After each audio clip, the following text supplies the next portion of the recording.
Hello, everybody. Hi, hi, hi. I'm so excited about this interview with David Rodriguez. Um, I'm going to bring him on. We're going to talk about homeschooling, unschooling, alternative ways to do this so that we can get out of the system and into living the lives that we want to and the lives that we want with our kids. Let me see if this worked. I'm just waiting. There he is. Bring him on camera. Adding.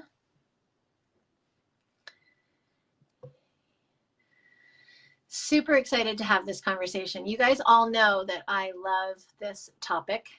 It's still adding you, David, so you should be here in just a moment. I've been an unschooler. Oh, it says you declined the live video invitation, David. Let me try this again. Maybe you hit the wrong button. Add. Yes, give me some hearts and thumbs up if you want to learn more about this. It says it's adding you now, David.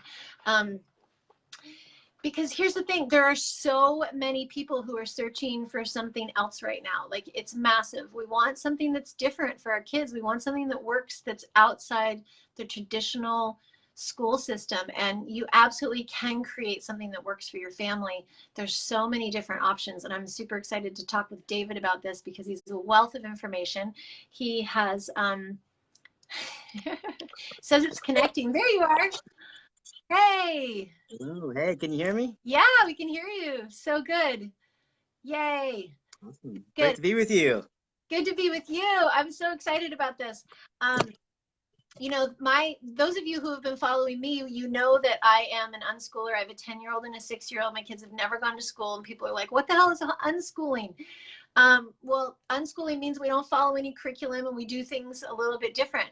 But my special guest today, David, who I'm so happy that you're going to get to hear from, he is the principal of Valor Academy, which he will tell us about, like what that means and what that is.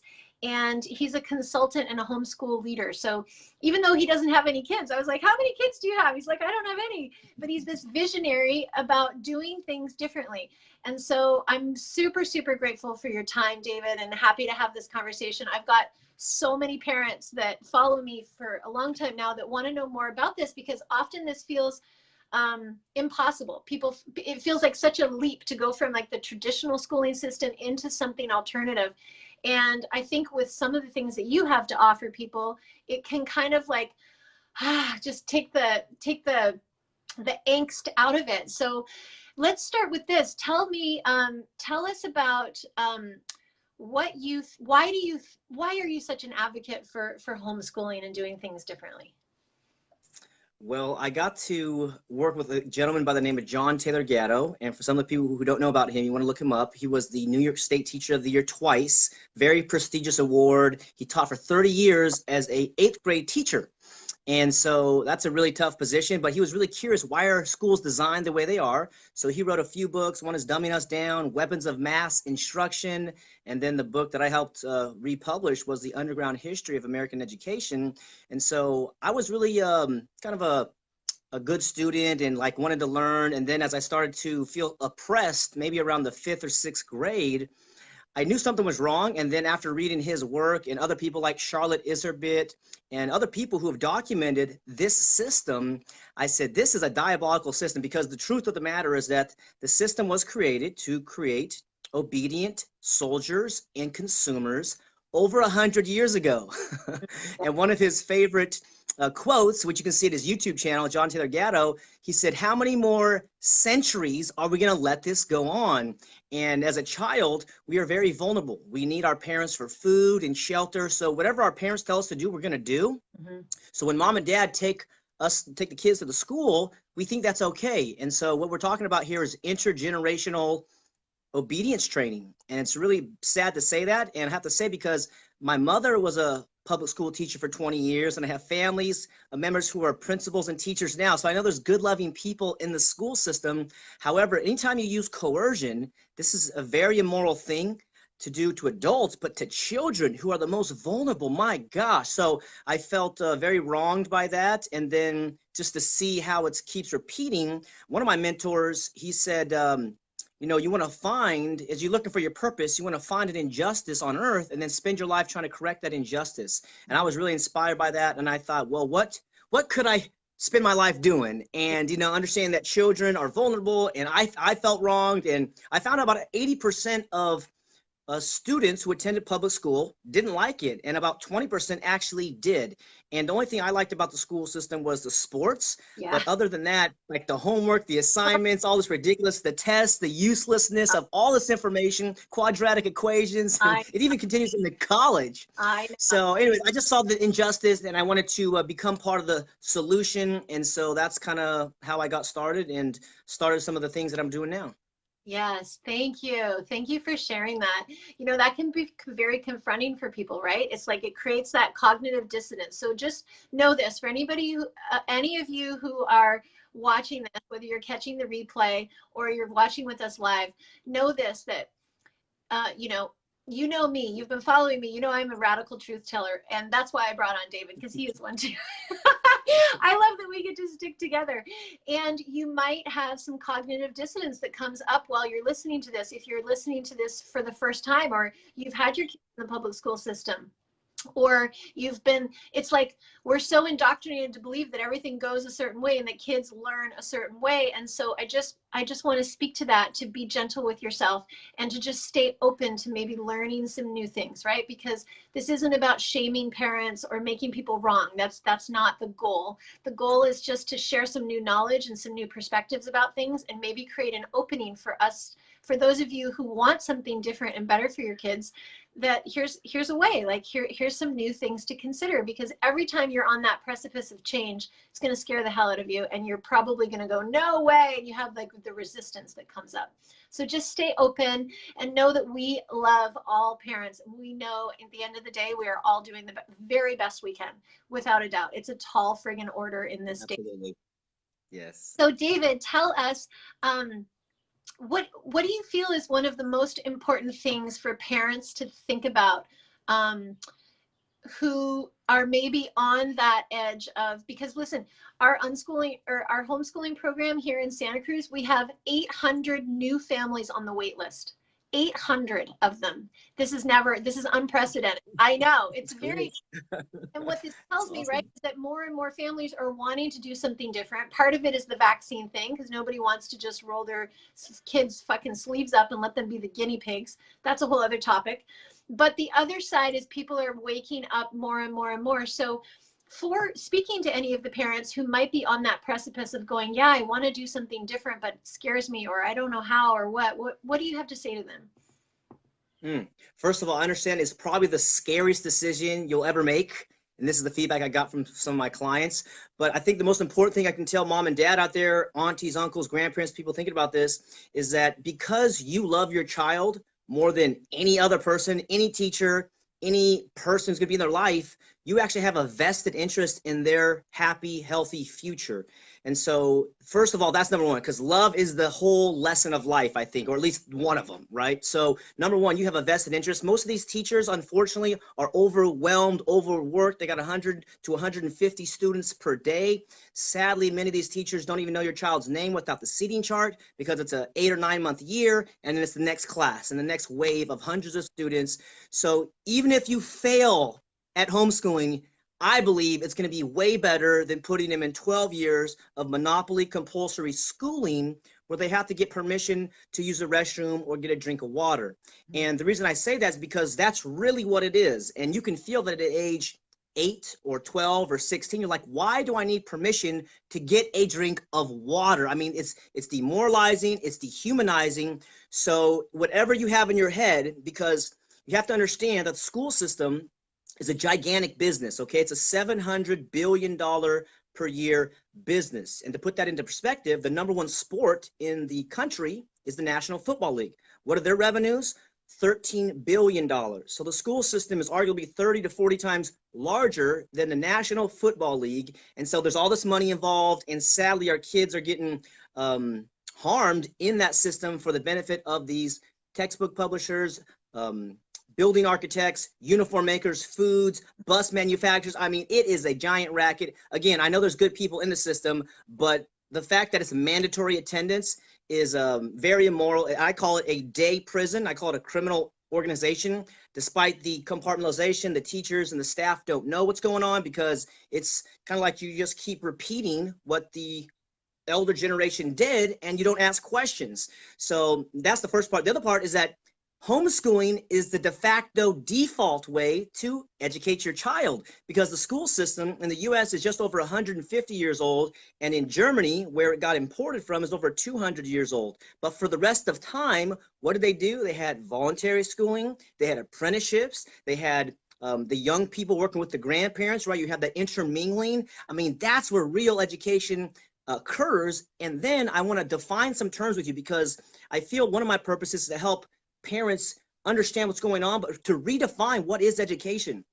Because as Gatto taught us, an education is not a schooling. And for me, an education is what you do to yourself to create a good life. Yeah. And so what's a good life? Well, that's up to you and your child. I mean, these are real questions that we got to answer as humans. And then what is a schooling? A schooling is what somebody else does to you for their benefit.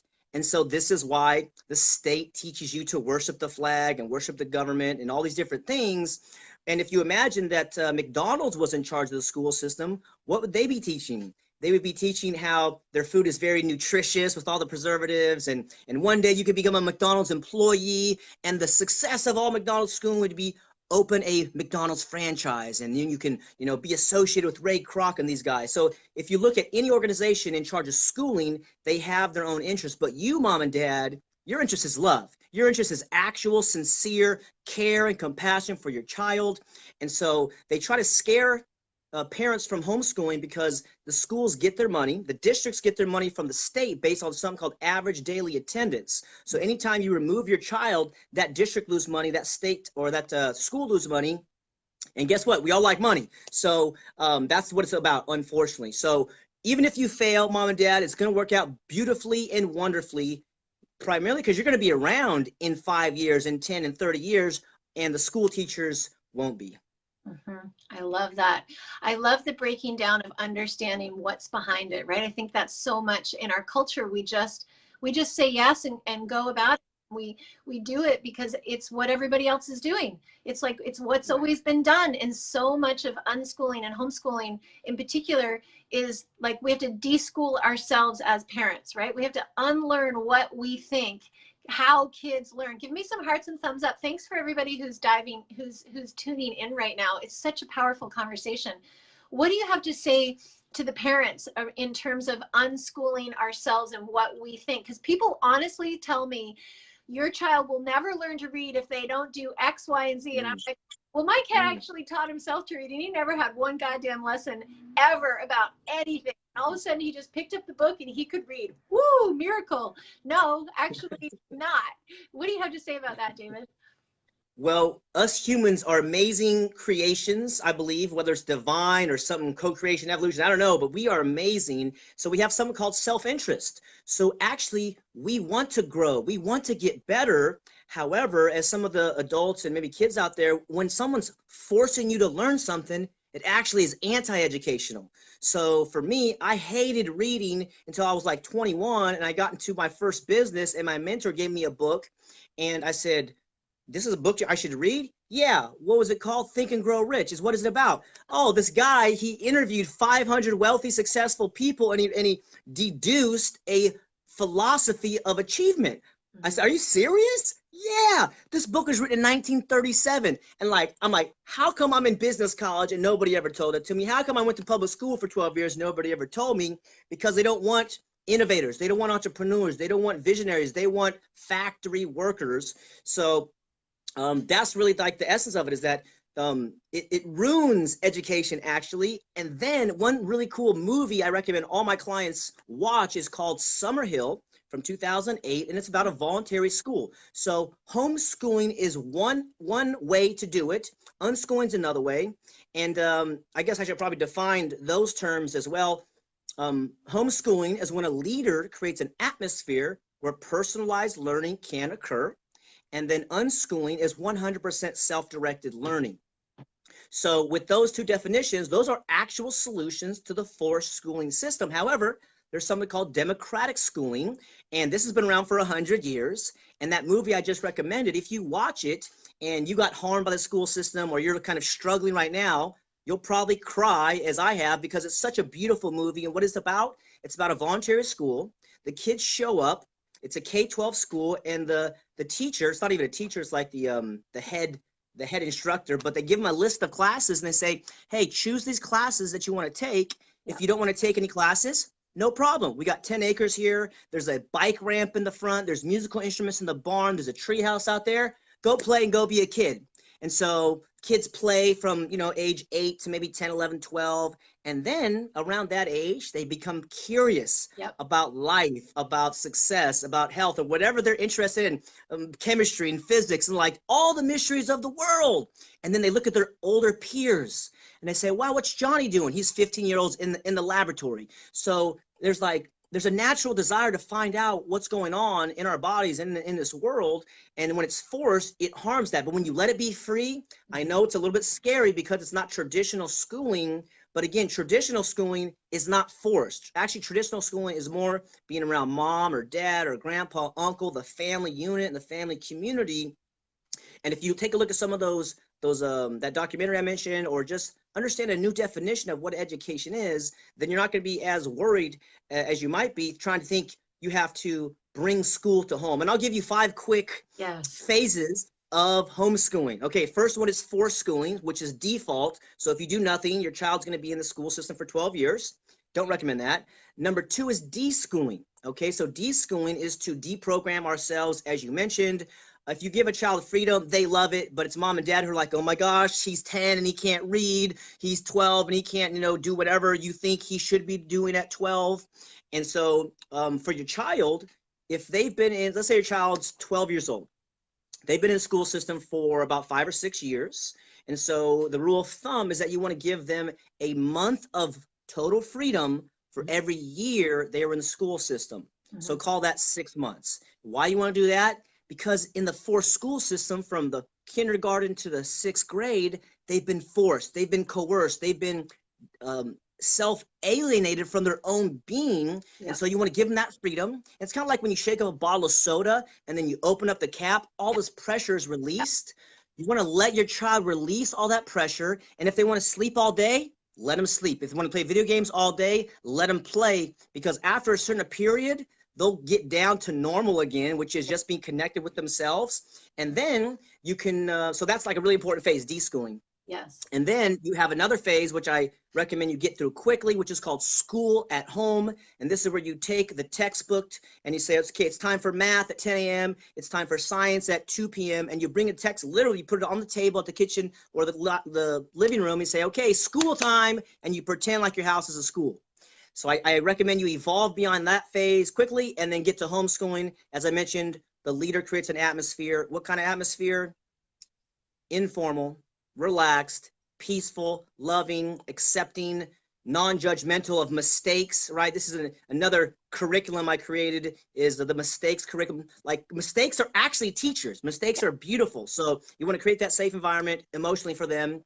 And then the apex of learning, I believe, is 100% self-directed learning, just like you and I are now. We're just having a conversation, but I'm learning and your audience is learning, and we're all, talking and discussing. And even at 10 p.m. tonight, if I'm reading or watching something, I'm learning. Yeah. So we're self-directed, and that's kind of what, you're so successful at. And anyone out there, it's called the self-directing function. And it's a strong trait of leaders. Again, so we want your child to be a leader and have a great life. And if you get them to 100% self-directed learning, the quicker the better. And then if you deprogram yourself and redefine what is education, what is achievement, what is intelligence, then you'll be full of confidence. Yes. Oh, I love that, David. And what matters, right? What freaking matters, you guys? Like, let's just think about this for a minute. Like, all the crap that we had to memorize and test ourselves on that we will never ever use, not in our entire lives will we ever use. And yet we started this.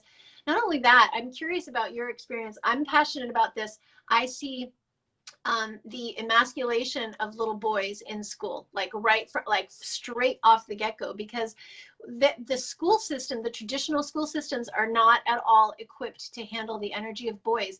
boys and girls' brains work different. We are fucking different. And there's nothing wrong with us being different. We learn different. Our energy is different. There's so much about us that is different. And little boys, especially when they go into the school system, they're told to sit down. They're told to be still. They're told that they can't do this, to squash their impulses. They're told that they're wrong.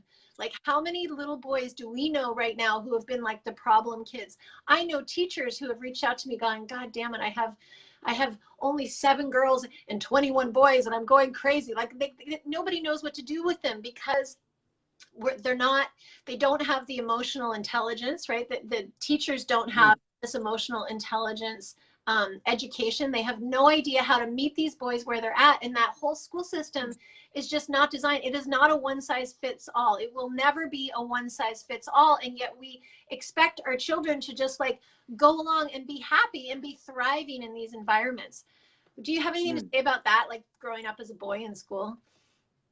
Yeah, so boys, we love being physical, right? And this is like so crazy that they get like 15 minutes of recess right now. I mean, I don't understand why, like parents aren't going fucking bananas, and like saying, give them like 3 hours, dude. Like, what are you doing to my 8-year-old son?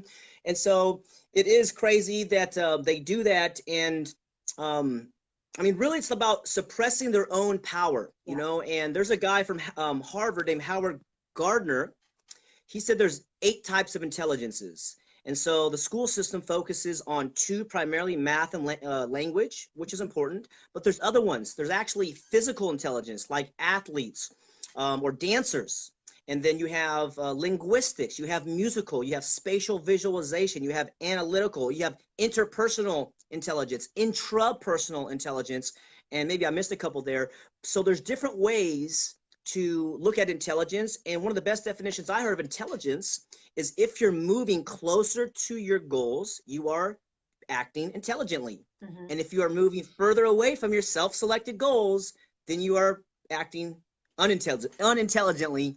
And that's very simple because the schools have to make everything complicated. So like you feel inferior to teach your own child. They got to, give you all this phase of educational development and child like learning stages. It's like, is it really that difficult? It's not, but they have to make it that way to justify their position at the highest levels.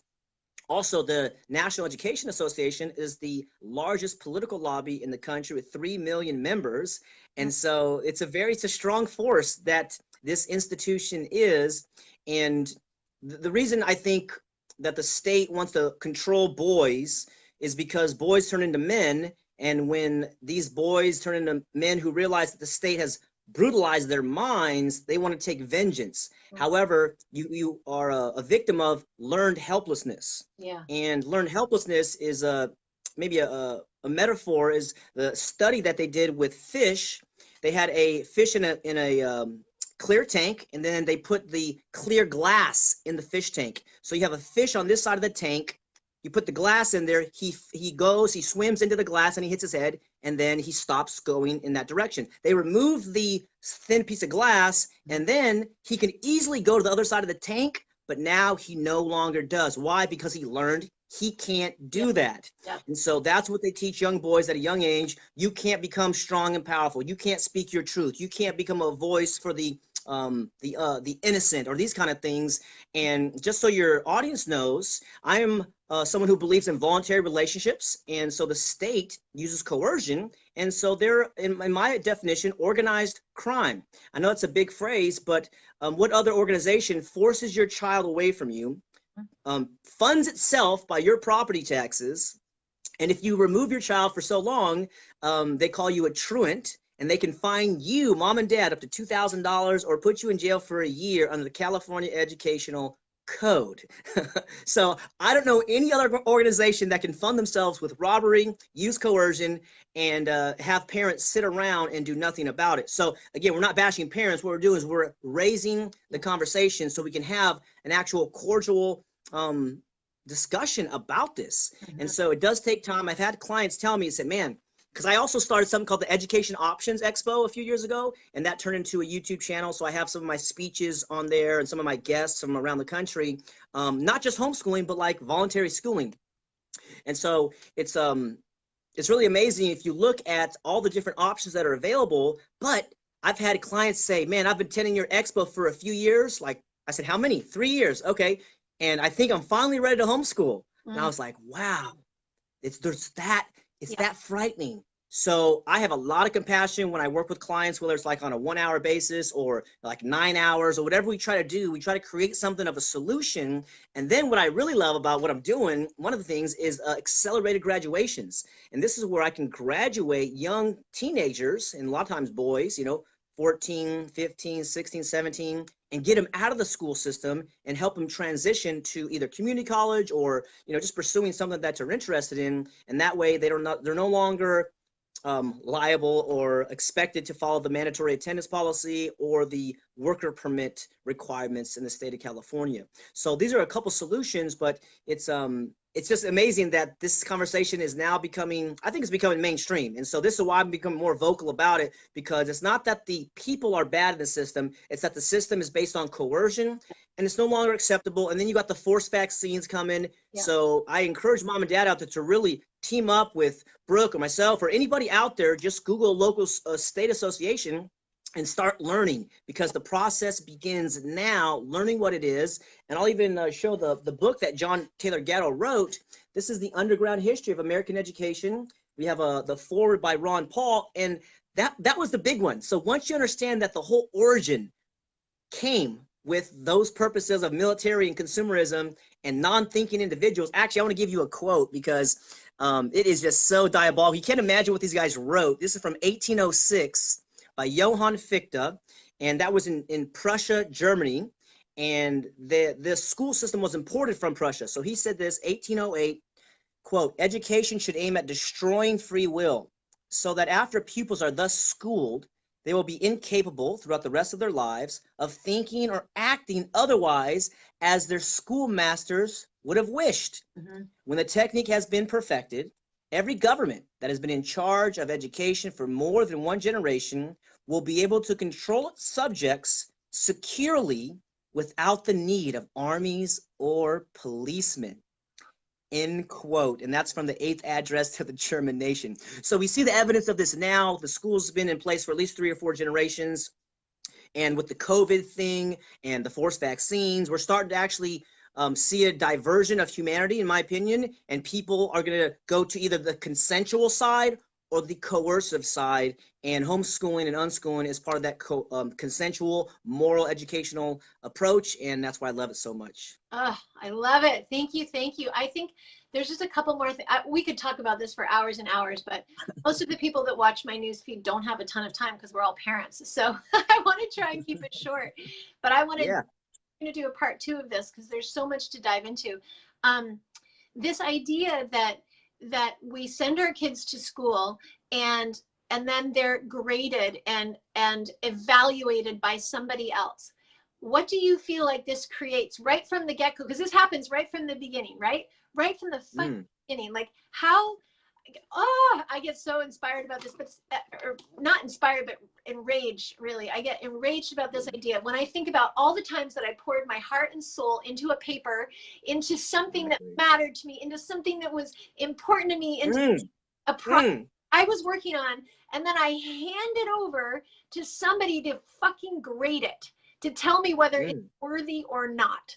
Like, what does that do to children? Because the rate of anxiety and depression and suicide is huge in kids. And these are like young children starting as early as 8, 9, 10. Correct. Yeah, so this is a huge problem in first world countries because we have so much abundance. And so we think the kids think the school is real. They think it's a real world, so they put all this effort into it and they turn it in there, and then they find out that it doesn't matter, and I would even go on a limb to say your high school diploma is almost useless and a college degree is almost useless. Why? Because that might get you in the door, but in the marketplace, as your audience members know, it's about giving value. It's about skills. It's about knowledge. It's about differentiation. It's about competitive advantage and sustainability. And all these things are known and have been known, but they keep that away from the children, because pretty soon, like, the whole state loses its power. And this is another conversation, but the evolution of human society went from a monarchy where there's one ruler in charge, and went to a constitutional republic where you have representative government who passes all these tyrannical laws. And I believe the future, if we desire a voluntary world, is going to be around a concept called voluntarism. And that's where you take personal responsibility for your life, whether positive or negative. You're free, you own yourself, and you can do whatever you want as long as you don't violate the rights of another person or their property. So this is very empowering. It's a very enlightening perspective, and kids can get it. And actually, we teach this to our kids. Don't hit other people, don't steal their stuff. But then as we get older, somehow through the political curriculum that the state gives us, now you got to pay your fair share of taxes, go pay for a representative to represent you. But the truth is that your child is president and CEO of their life right now. And so rather than looking at yourself as an owner of your child, I believe that parents are stewards, guardians, protectors of the child until they leave your nest. Because whether it's 18 or 20 or 25 years, one day your son and daughter are going to move out, and then you're going to say, no, come back, because that love is so real. But then if the love connection was established, then they'll go out and do what they're going to do, travel the world, adventure, and do these things, but then they'll come back. However, if you are on the side of the state and you're like, you got to get good grades and get these tests, now they see, wow, like that mom was supporting or promoting the benefits of the state or the edicts of the state, but I just want to be free. I just want to be loved. And so these are some of the basics that parents, I think, should think about, because ultimately, you look at some of the people on their deathbed regrets. It's all about, like, I wish I had courage to go for it. I wish I would have had been true to myself. I wish I would have expressed myself to my friends. And like some of these things I get emotional about. I'm like, yes, I agree, because that's part of our mortality. The life goes by really quick. So the first 20 years of a human being's life are super important. And especially, well, it's like all years are important, but the first 7, they're forming their worldview, and then they're getting experience, all of it, right? So it's all important, and you can't mess it up, mom and dad. You really can't. There's a lot of fear out there, but you stay connected with Brooke and people like her and us, then you're going to have the confidence. Also, I should mention, I have a Facebook group called Homeschool Leader, where it is a support group. We have over 2,000 members. I've put over 20 curriculums I've created in there, various videos, so that you can get the strength, and then we can stop brutalizing our children, or it's not even intentional, but like passively allowing the state to do that, and then get away from grades. And the last point about grades was that the most important evaluating system, in my opinion, is self-evaluation. This is when you do a project and then you look at it, whatever type of project it is, and you say, I'm satisfied with this. This is good, versus giving it to some stranger who doesn't know your heart or your mind or your values, and then like give you this F, and you're like, this was a great job. So anyway, I'll give the definition of success that was really helpful is John Wooden, the famous UCLA basketball coach. He said, success is peace of mind, which is a direct result out of self-satisfaction, knowing you made the effort to become your best. 100%. 100%. And I have seen this over and over and over, because those of you who know me, we are unschoolers, and my son, sometimes when he gets an idea in his head and he wants to create what he wants to create, he will work for 10 to 14 hours from the minute he wakes up, and he runs through the house to get the tape and come back and go, like he's so like, it's unbelievable to witness it. And when he is finally done, the question he gets from us is this: wow, are you happy with that? How do you feel about that? Oh my gosh, you worked so hard on that. Wow, how do you feel? And to see in him, and he'll be like, yeah, or I want to adjust a few things, or like he's evaluating it.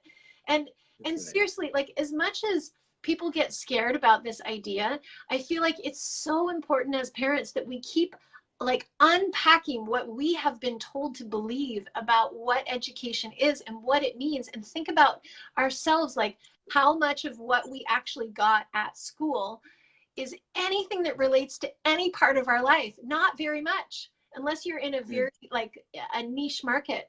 but then here's the other part. The other part that happens is people say, well, I have to put my kids in school because I'm in this 9 to 5 job and I have to do, like, can't think.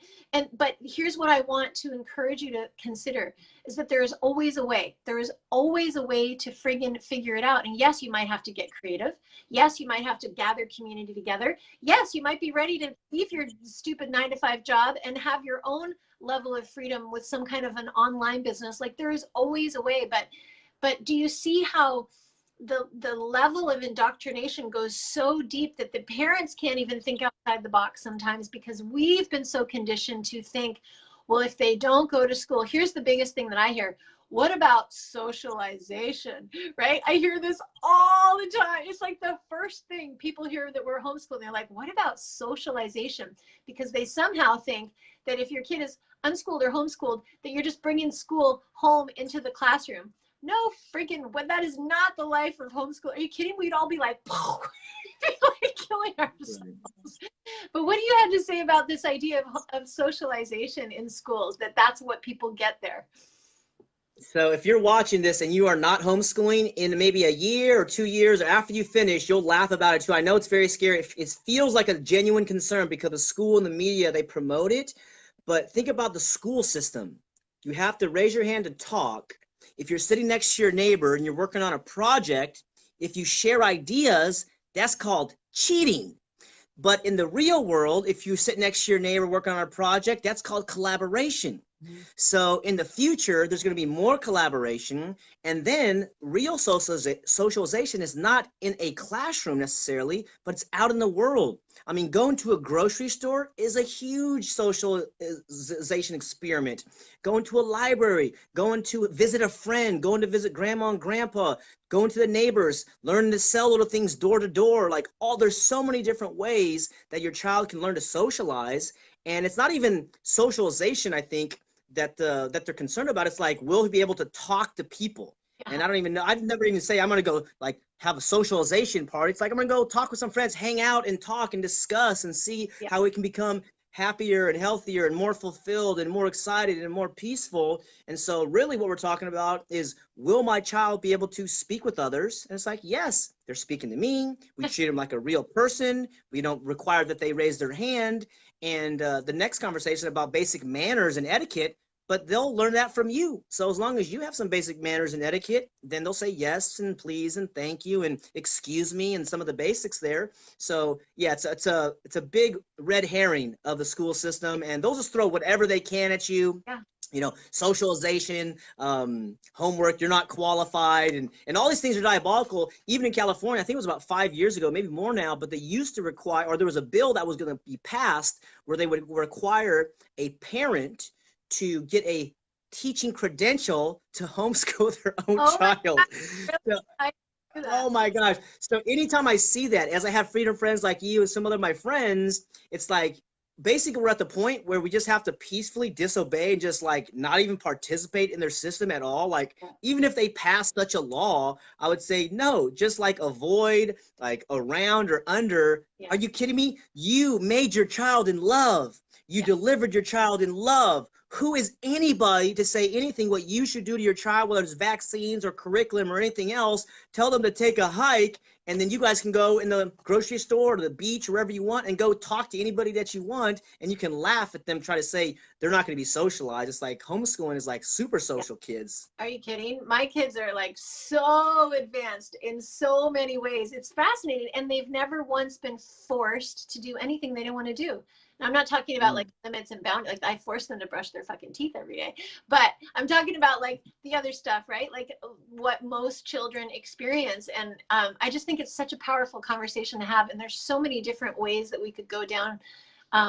So I definitely want to bring you back for part 2, David, but I want to wrap up. And the last thing that I would love people to hear is, people have this idea that if their kids don't go to school, then they can't get they can't get a high school education, and they can't ultimately get to university, which, and you know, there are multiple universities now who are specifically holding spots open for homeschoolers and unschoolers because they can't get the innovative thinking from kids that are going to traditional school. So that's one piece.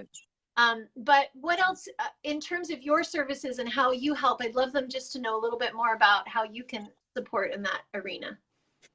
Yeah, so I do consulting one-on-one. I also do group events. So if you want to have a group event, you can let me know. You can email me at info@homeschoolleader.com. So I can do like 1 hour, or we can do, we've done multiple hour events.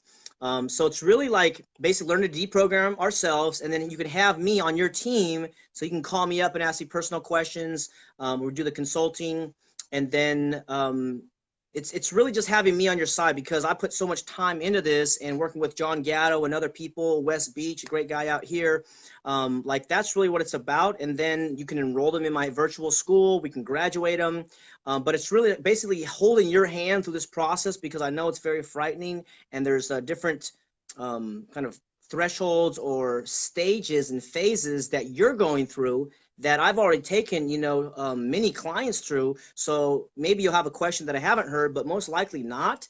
And so once you get through that barrier, I call it maybe about a 2-year average. Sometimes they do it quicker, sometimes it takes longer. But after you doing this for 2 years and you kind of learn to de-school yourself, there's a certain peace that you get. There's a certain joy and confidence in knowing that you're going against the grain, not just to go against the grain, but because your child's happier. Your child comes to you with genuine questions and genuine gratitude, and like that's what this life is all about. I think, Yeah. at least it's one of them. Yeah. And you mentioned the college conversation.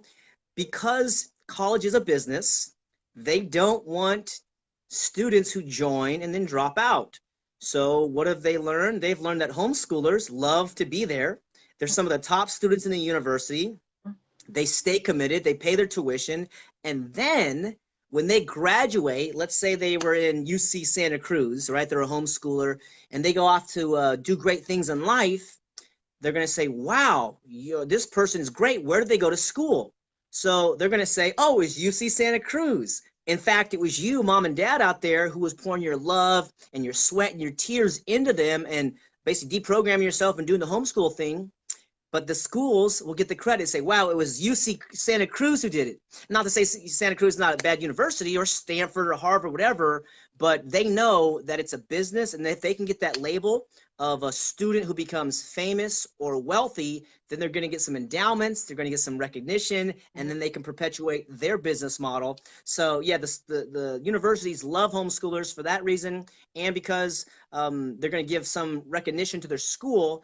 And it's just amazing when you realize some of these kind of inside secrets that are available if you know what to look for. Super interesting. Oh my gosh. Thank you so much for your time, David. I'm going to wrap up. We're going to drop a few links in the comments. If you're catching the replay, hit replay. And for any of you who've been hanging in here with us, let us know what your biggest takeaway is in the comment. Like, are you thinking about something different? Was there a piece that was dropped here that is helping you to think? Because that's why we're here, right? Is to help us all unpack this deep, deep conditioning that we've all been raised with. It's a big ongoing process. For me too, even though I took the road less traveled with my kids, I'm still finding my own. There's just layers of it. So have compassion for yourself. Thank you for tuning in. Thank you for being willing to listen and learn. We've got a Kairos Learning Center here in Santa Cruz, which is an amazing program that my kids are in. So I just want you to know that just because you're unschooling or homeschooling doesn't mean you have to be with them all the time. You actually can create all kinds of programs for them and get them enrolled in different ways. There's so many options, but we just have to have the courage to look and learn a new way, because there is a new way. So with that, I'm going to say thank you, David, so much for your time and energy and all your expertise. So appreciate you being such a visionary. And I'd love to have you back for part 2. And if you're catching the replay, please hit replay so we know you saw it. Bye, everybody. Bye. Bye. Thanks, Brooke. Thanks, David.